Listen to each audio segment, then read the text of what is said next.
देखो ये particle of mass m charge q starts from origin at v vector equal to v naught i cap. ठीक है, in a magnetic field B vector equal to v naught x k cap. ठीक है, तो find out maximum x coordinate of the particle in subsequent motion. अब यहाँ पर कोई भी वो फंडे नहीं लगेंगे जितने अभी तक हमने पढ़ लिए। ठीक है ना, सारे, क्योंकि हमने केसेस यूनिफॉर्म फील्ड को मान के ही निकाले। और यहाँ पर पार्टिकल को प्रोजेक्ट तो किया गया है एक्स एक्सिस के अलोंग, बट जो परपेंडिकुलर प्लेन की तरफ जो मैग्नेटिक फील्ड है वो एक्स के साथ वेरी कर रहा है। तो ये आपका वही है, एक्स एक्सिस है, ये इधर प्रोजेक्ट किया था वाई। तो देखो आप B cross B positive charge मानते हुए अपन बोल सकते हैं कि ऐसे कहीं डिफ्लेक्ट होगा। तो मैक्सिमम एक्स कोऑर्डिनेट उसका कितना होगा ये निकालना है। ट्रिजेक्ट्री क्या होगी कैसे होगी कुछ नहीं पता, बट पहली बार जब वेलोसिटी वी एक्स जीरो हो जाएगी तो वही आपका क्या कहलाएगा, मैक्सिमम एक्स कोऑर्डिनेट कहलाएगा। ठीक है ना, तो आपको तो वैसे करना है कि पहली बार इसकी वी एक्स कब जीरो हो जाएगी। ठीक है ना, उस टाइम पर जो इसका एक्स कोऑर्डिनेट होगा that will be the maximum x coordinate of the particle. वो भी हम कर सकते हैं, प्रूफ कर सकते हैं कि आगे कभी भी उससे ज़्यादा नहीं होगा, बट आप मान लें प्रूफ करने से अच्छा है उसको। ठीक है, तो पहली बार ऐसी सिचुएशंस में आप क्या करेंगे, कई बार प्रॉब्लम आ सकता है कि along the magnetic field along the particular direction maximum particle का कोऑर्डिनेट कितना होगा। तो ऐसे केस में आप क्या करते हैं, जैसे प्रोजेक्टाइल में मैक्सिमम हाइट निकालते टाइम आप क्या करते हैं, वाई डायरेक्शन में वेलोसिटी जीरो हो जाती है तभी वो मैक्सिमम हाइट होती है। ठीक है ना, तभी वो मैक्सिमम हाइट होती है। इसी तरह इसमें भी आप यही करेंगे कि अलोंग द एक्स एक्सेस जब वेलोसिटी जीरो हो जाएगी that will be the maximum x coordinate of the particle. ठीक है, तो ऐसे क्वेश्चंस में थोड़ा सा मैनिपुलेशन रहता है, दो इक्वेशन बनती हैं, थोड़ा सा हाँ, थोड़ा सा मैथमेटिकल एप्टीट्यूड यूज करना पड़ता है इस तरह की प्रॉब्लम में आपको।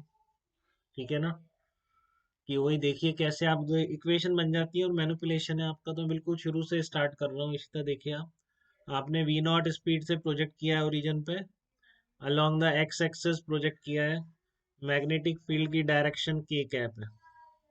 ठीक है, तो आपने क्या लिखा है यहाँ पर, F vector equal to q v cross B. तो वी वेक्टर आपने क्या लिख दिया, v x i cap plus v y j cap लिख दिया वी वेक्टर को। ठीक है ना, वी वेक्टर को आपने क्या लिख दिया, v x i cap plus v y j cap, और बी वेक्टर का एक्सप्रेशन लिख दिया B naught x k cap. ठीक है, तो कुछ भी होगा बेटा वो केसेस नहीं होंगे, तो फिर यही मैकेनिक्स है और क्या है आपको। ठीक है ना, अब आगे मैग्नेट तो खत्म हो गया, सारा मैकेनिक्स का खेल रह गया है कि आप मैक्सिमम एक्स कोऑर्डिनेट निकालना पड़ेगा आपको, और वेरिएबल है सारे फोर्सेस। और ये नहीं केवल एक्स पर या टी पर डिपेंडेंट हो, वेलोसिटी पे भी डिपेंड कर रहे हैं और कोऑर्डिनेट पे भी डिपेंड कर रहा है एक्सेलरेशन। तो आपको ऐसा लगता है एक बार कि बहुत कॉम्प्लिकेटेड हो गया है लेकिन जो मैंने आपको सेकंड ऑर्डर डिफरेंशियल इक्वेशन बनाना का जो मेथड बताया वहाँ पे, ठीक है ना, वैसे प्रोसीड कर सकते हैं आप, लेकिन वैसे कब करेंगे जब उस तरह का सॉल्यूशन बन रहा हो। ठीक है ना, तो यहाँ पर आप देखेंगे वैसा भी नहीं हो रहा है। ठीक है ना, वैसा सॉल्यूशन भी नहीं दिख रहा होगा आपको डबल डिफरेंशियल से। ठीक है, तो इस तरह की प्रॉब्लम में जनरली जो आपका सिंगल डिफरेंशिएशन है उसी में कुछ करके आपको इंटीग्रेशन ढूंढना पड़ेगा, इंटीग्रेबल बन जाए दोनों तरफ। क्योंकि दिख तो रहा है, देखो एक्स इक्वल टू जीरो पर velocity v x v naught है और उस एक्स पर वी एक्स जीरो कर देना है। तो एक तरफ डीवी आ गया डीवी एक्स और एक तरफ एक्स आ गया, तो काम हो जाएगा कि नहीं होगा बताइए। कुछ लग रहा है आपको ऐसा कि इसमें आपको मैक्सिमम एक्स कोऑर्डिनेट निकालना है और एक्स इक्वल टू जीरो पर वी नॉट है, एक तरफ लिमिट में x equal to zero zero पर वी नॉट रख सकते हैं, और दूसरा फिर आप वो एक्स निकालना चाह रहे हैं जहाँ पर वी एक्स जीरो हो गया। ठीक है, तो कुछ आपको इस तरह से फॉर्म करना पड़ेगा, एक तरफ डी वी एक्स आ रहा हो एक तरफ डी एक्स आ रहा हो। ठीक है ना, एक तरफ कुछ डी वी एक्स आ रहा हो या एक तरफ डी वी एक्स आ रहा हो, या दूसरा वाई में भी कर सकते हैं, जिसमें हो जाए। वाई में भी देखो, यहाँ पर y की वैल्यू जीरो कितनी, यहाँ पर y जीरो है, y x equal to zero पर वी वाई जीरो है। और जब ये पार्टिकल मैक्सिमम x कोऑर्डिनेट तक जाएगा तब इसकी वी वाई कितना हो जाएगा, पूरा वी नॉट ही हो जाएगा। ठीक है ना। तब इसका जो वी वाई है पूरा माइनस वी नॉट नहीं हो जाएगा इसमें, देखो आप एक बार दोनों केसेस में से जो स्ट्राइक कर जाए बेटा, मैं सारी पॉसिबिलिटी दे रहा हूँ, वो आप मैंने जिससे किया उससे अलग भी कर सकते हैं, बट करना कुछ ऐसा ही पड़ेगा, और कोई तरीका नहीं है। ठीक है ना। उस मैनिपुलेशन आप कैसे भी कर सकते हैं, बट तरीके यही हैं कि आपको जब आपने इसको प्रोजेक्ट किया अलोंग द एक्स एक्सेस, तो जब प्रोजेक्ट कर रहे हैं तो वाई कंपोनेंट नहीं है वेलोसिटी का, और जब एक्स कोऑर्डिनेट निकालना है तब पूरी वेलोसिटी माइनस वी नॉट है। ये समझ में आ गया क्या आपको, कि डाउट आ रहा है कि वेलोसिटी माइनस वी नॉट कैसे हो गई इस टाइम, कुछ कम भी हो सकती थी, ज्यादा भी हो सकती थी। क्यों, क्यों होगी इशिता माइनस वी नॉट क्यों होगी? वी एक्स तो जीरो है, चलो मैक्सिमम पे जा रहे हैं, मैक्सिमम वाले की बात कर रहे हैं, वी एक्स जीरो हो गया तो v y minus v naught क्यों हुआ? माइनस वी नॉट क्यों होगी बताओ एक बार जल्दी से।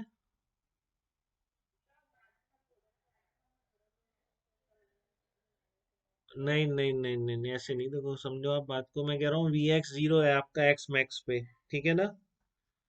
माही आप बताइए एक बार मैं कैसे बोल रहा हूँ कि वी एक्स जीरो है जिस एक्स मैक्स पर, वहां पर v y minus v naught होगा। माही आई है। हाँ बताइए बेटा, बताइए। हाँ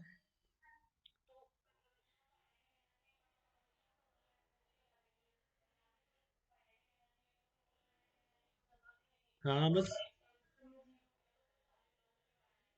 हाँ एग्जैक्टली, अब सीधा से एक लाइन में बोलता हूँ कि स्पीड चेंज नहीं होगी इसकी, स्पीड चेंज नहीं कर सकता मैग्नेटिक फील्ड। ठीक है ना, डायरेक्शन चेंज कर देता है बट कभी भी स्पीड चेंज नहीं कर सकता, यही कहना चाह रहे हो बेटा। तो एक्स वाई प्लेन में मूव करेगा ये पहले से कंफर्म है, क्योंकि जेड में आपकी इनिशियल वेलोसिटी भी नहीं है और मैग्नेटिक फील्ड जेड में है, तो मैग्नेटिक फोर्स कभी जेड में आ ही नहीं सकता, तो जेड में कुछ हो ही नहीं सकता। ठीक है। तो इसलिए इसकी स्पीड हमेशा कांस्टेंट रखनी है, तो वी एक्स अगर जीरो हो गई तो वी वाई को 100% वी नॉट होना ही पड़ेगा, क्योंकि मैग्नेटिक फील्ड चार्ज पार्टिकल की स्पीड चेंज नहीं कर सकता है, सिर्फ डायरेक्शन चेंज कर सकता है। फोर्स है वी वेक्टर को तो चेंज करेगा ही। ठीक है। तो ये बातें क्लियर होने के बाद बस अब आपके पास कुछ बचा नहीं है, अब आप जितनी अच्छी मैथ्स करते हैं उतने अच्छा आप आंसर लाएंगे इसका। ठीक है ना। आपको पता है कि ए एक्स है ए वाई है, बस ए एक्स ए वाई लिख दो आप। इसको मैंने क्या लिखा, d v x by d t, इसको d v y by d t. तो ऐसे दिखने में तो कुछ लग नहीं रहा कि एकदम जो नॉर्मल काइनेमेटिक्स के सॉल्यूशंस होते हैं उस तरह का कुछ बनने वाला है। ठीक है ना। तो आपको कुछ मैनिपुलेशन करना पड़ेगा, एक डी टी हटाना आता है तो आप इसमें हटा के देखो, देखो उससे लिंक हो जाए, जैसे सेकंड में देखा मैंने। कोई डायरेक्ट फार्मूला नहीं है बेटा, ये आपके स्ट्राइकिंग पे कई क्वेश्चन मिल सकते हैं इस तरह के मैनिपुलेशन। तो अब मैंने क्या करा, इसका डी एक्स से ऊपर नीचे मल्टीप्लाई कर दिया, ये मेथड तो पता है कि डी टी तो हटाओ, क्योंकि एक्स में तो डी टी एक्स इक्वेशन से हटा के देखा, तो d x by d t क्या बन गया, वी एक्स बन गया d v y by d x. और फिर ये अब ये तुक्के में ऐसा हुआ कि कट गया है, कोई मैंने कोई प्लानिंग के साथ में नहीं कर पा रहा था इसमें। ठीक है ना। मेरे को ये लगा बस कि dt हटाना है, तो dt हटाने के लिए कुछ करो, ऊपर नीचे dx या तो इससे हटाओ या इससे हटाओ, और जैसे ही इससे हटाया dx उल्टा भी कर सकते थे, यहाँ पे dy पे vy कट जाता, वो मर्जी है आपकी। ठीक है ना। तो जैसे dx बाई dt vx बना तो कट गया, अब ये तुरंत इंटीग्रेबल फॉर्म में दिख गया बस। ठीक है ना। क्वेश्चन जैसा आएगा तो ज़्यादा लेंथी नहीं होगा, थोड़ा सा ध्यान से करें बस। तो बस अब ये y इधर आ गया, x इधर आ गया, तो x इक्वल टू जीरो पर vy था ही नहीं, उस x पर पूरा माइनस वी नॉट हो गया बेटा।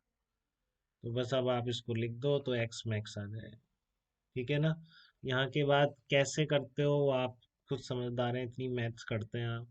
ठीक है, बट यहाँ तक बनाना वो ढंग से आना चाहिए, और ये लिमिट्स ये फिजिकल सिचुएशन से आती है हमेशा। लिमिट को यूज करते हुए डिफरेंशियल इक्वेशन को सॉल्व करना, ये मैथमेटिक्स है आपकी। ठीक है ना। उससे फिर फिजिक्स का कोई लेना देना नहीं। जो सॉल्यूशन लाने का तरीका है एग्जाम में, जिसकी ये प्रोसेस अच्छी होती है वो डेफिनेटली ज़्यादा स्कोर करता है, कैलकुलेशन की एग्जैक्टनेस और एक्यूरेसी और मैनिपुलेशन इक्वेशंस का। ठीक है ना, फिर आंसर लाने में वो रोल प्ले करते हैं। ठीक है, तो आपको कोई डाउट तो नहीं बेटा, ऐसे डील कर लेंगे वेरिएबल फील्ड्स को भी आप। बताइए। इक्वेशंस ऐसे ही बनानी पड़ेगी, और एक बार दिखने में ऐसा लगेगा कैसे सॉल्व करें, लेकिन थोड़ा एफर्ट पुट करेंगे तो वो सॉल्व भी हो जाएगी। ठीक है। चलिए, और कोई पूछना है बेटा इसमें किसी को, वेरिएबल मैग्नेटिक फील्ड क्यूबिक